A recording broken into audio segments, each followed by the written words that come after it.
It is now my particular pleasure to welcome and give the floor to Her Excellency, Senator the Honourable Penny Wong, Minister for Foreign Affairs of Australia.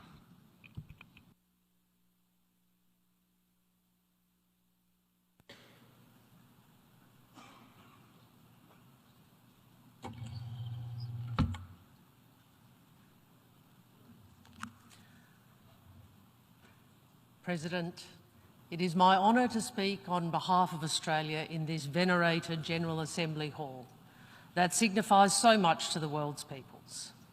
This remains the only place where the whole world has agreed to come together, recognising that we can only solve our biggest problems together, recognising that progress and development are preconditions for peace, recognising that to avoid conflict, we must talk to each other and we must listen to each other. It is my honour to speak on behalf of a country that is home to people from more than 300 different ancestries and to the oldest continuous culture on the planet.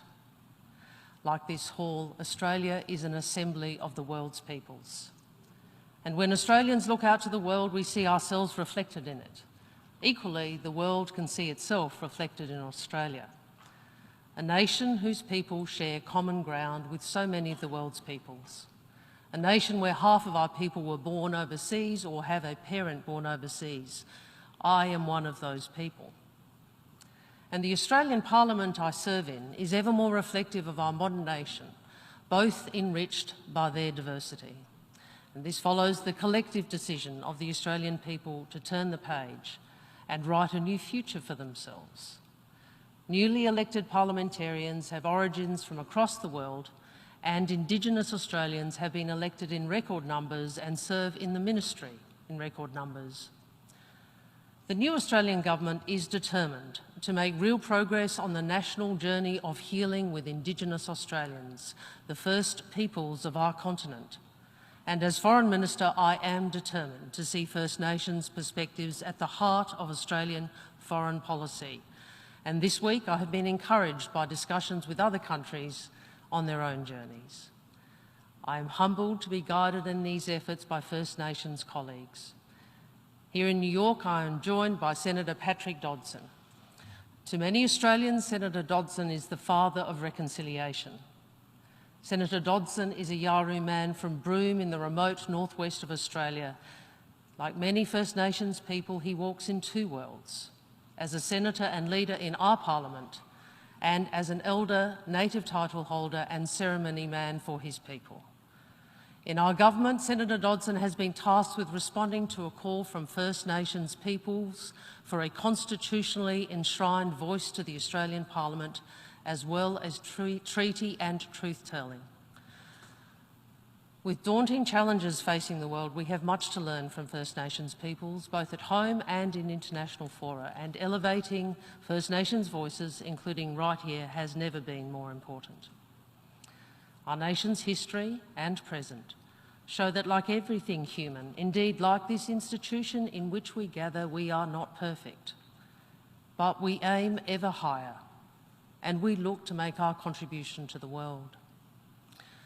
Australians see our country as it is, we see our world as it is, and we seek to shape them for the better. Sharing common ground with so many of the world's peoples means Australians want to see the interests of all the world's peoples upheld along with our own. This aim of today's Australia accords with the ambition of an Australian who helped shape the UN's Charter, our former Foreign Minister and the third President of this General Assembly, Dr. Herbert Evatt. At the 1945 San Francisco Conference, where the Charter was written, Evatt challenged the great powers. They wanted a strong Security Council that had control over the General Assembly. Dr. Evatt did not succeed in his fight against the great powers' veto within the Security Council, but he did succeed in ensuring that the General Assembly has the ability to decide its own course and can address any matter that falls within the UN Charter or the powers and functions of any of its organs. He understood that small and medium countries cannot simply allow their fates to be decided by the great powers. He understood that small and medium countries must be able to maintain their sovereign choices protected by a stable framework of rules. And he understood that in order to maintain those sovereign choices, the small and medium countries of the world, including Australia, must work together. These are legacies we renew today. Dr. Evatt also saw economic and social security as the precondition for peace, and he pressed the San Francisco conference to ensure the UN addresses the broadest range of social, economic and human rights issues, saying, "Real stability can only be achieved by building an organisation that will do its utmost to ensure the peoples of the world a full opportunity in living in freedom from want as well as in freedom from external aggression." Some did not want to extend the UN's ambit to economic and social development. On behalf of Australia, Evatt insisted, and again, these are legacies Australia renews today. Despite inheriting the biggest debt in our nation's history, the new Australian government is determined to play its part in supporting the development of other nations, particularly in our region. We are alarmed that for the first time, the UN's Human Development Index has declined for 2 consecutive years in 2020 and 2021. And the impact of this decline has been most severe on women and girls, with nearly 500 million women and girls now living in extreme poverty. And the global food security crisis is increasingly grave. More than 800 million people go to bed hungry each night. 345 million people face acute food insecurity. 50 million people across 45 countries are on the brink of famine. This is a growing scale of human suffering that threatens untold global instability. Australia is increasing our contribution to development assistance by over $1 billion. If we are ever to achieve the Sustainable Development Goals, which represent our collective vision for minimum living standards for everyone living on this planet, every country needs to do more. Over the coming months, we are designing a new development policy outlining how we will play our part in an era of crisis and how we will help developing countries without driving them into unsustainable debt.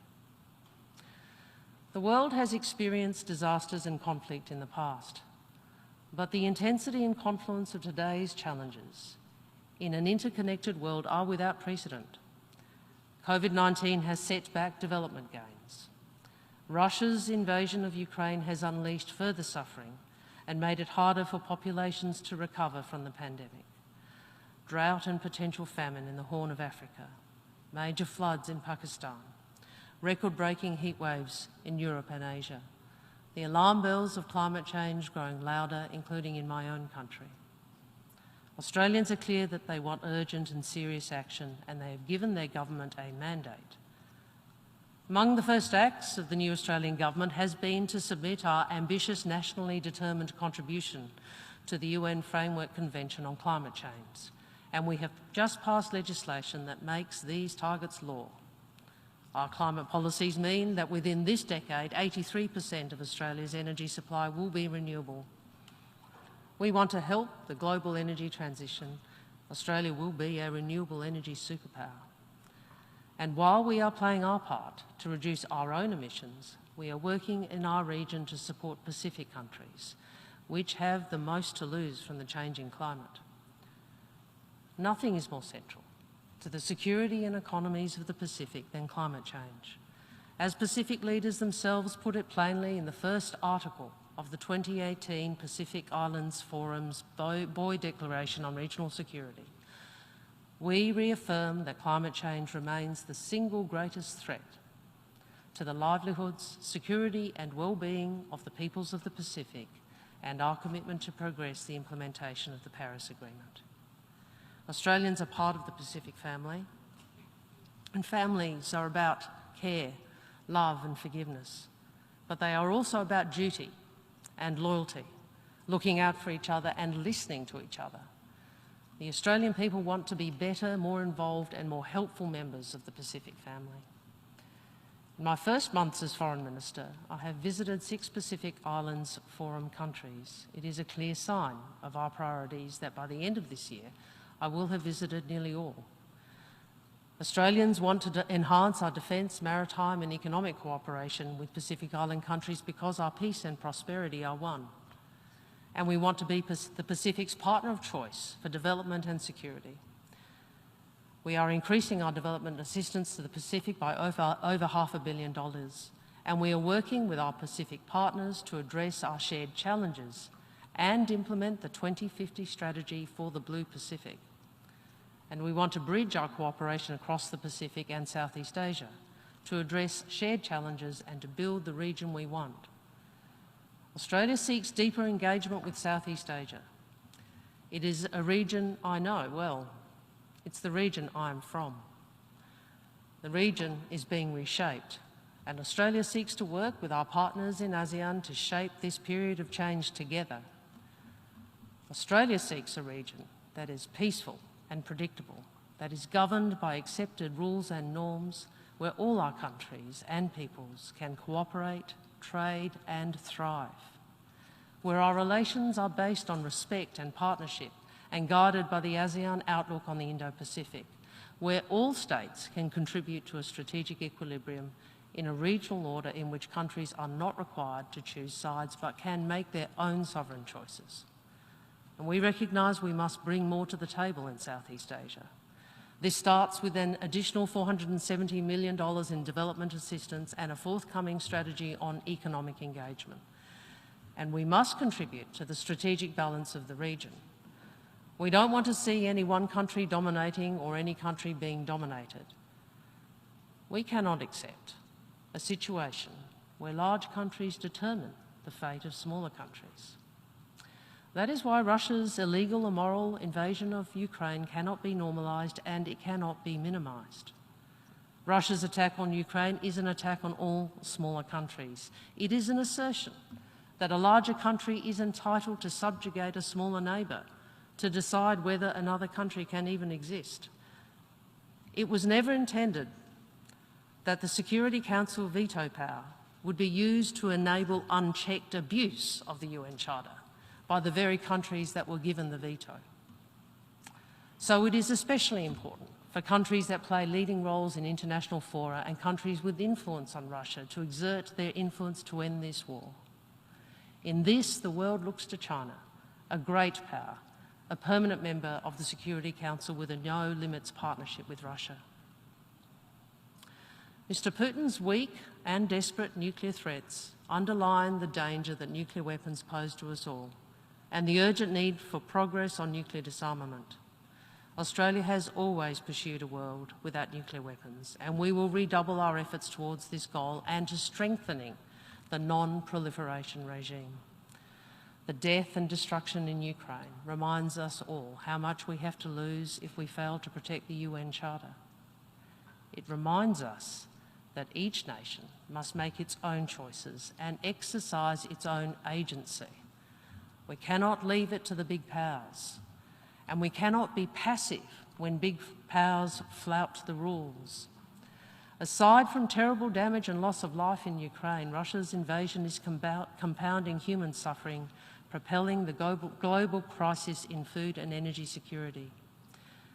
In my own region, where geopolitical contest becomes ever sharper, we must ensure that competition does not escalate into conflict. Because if conflict were to break out in the Indo-Pacific, it would be catastrophic for our people and our prosperity. And with the Indo-Pacific's centrality to global prosperity and security, the cost would extend far beyond our region and reach into every life. So I say to small and medium-sized nations like my own, we are more than just supporting players in a grand drama of global geopolitics on a stage dominated by great powers. It is up to all of us to create the kind of world to which we aspire: stable, peaceful, prosperous and respectful of sovereignty. That is the very rationale for the United Nations itself. It is up to all of us to ask ourselves, how can we each use our state power, our influence, our networks, our capabilities to avert catastrophic conflict? How do we acquit our responsibilities to constrain tensions, to apply the brakes before the momentum for conflict in our region or beyond becomes unstoppable. Australia is resolved to these tasks in all our diplomacy in the UN and beyond. It is why we seek a seat on the UN Security Council for 2029-2030. It is why we seek reform of the Security Council with greater permanent representation for Africa, Latin America and Asia, including India and Japan. Being genuinely committed to the United Nations means being genuinely committed to reforming the United Nations and keeping it vital. We know that we will always be better off in a world where rules and norms, whether on trade, the maritime domain, or military engagement, on the environment or human rights, are clear, mutually negotiated and consistently followed. History teaches us that the alternative to what we have built here is conflict and chaos, a world where differences and disputes are settled by size and power alone, instead of by agreed rules and norms. Humanity has benefited from the multilateral system. Humanity has benefited from the rules that have underpinned an unequalled period of human development. Humanity will pay the price if we allow it to flounder. Every nation and all our peoples. Thank you, Mr. President.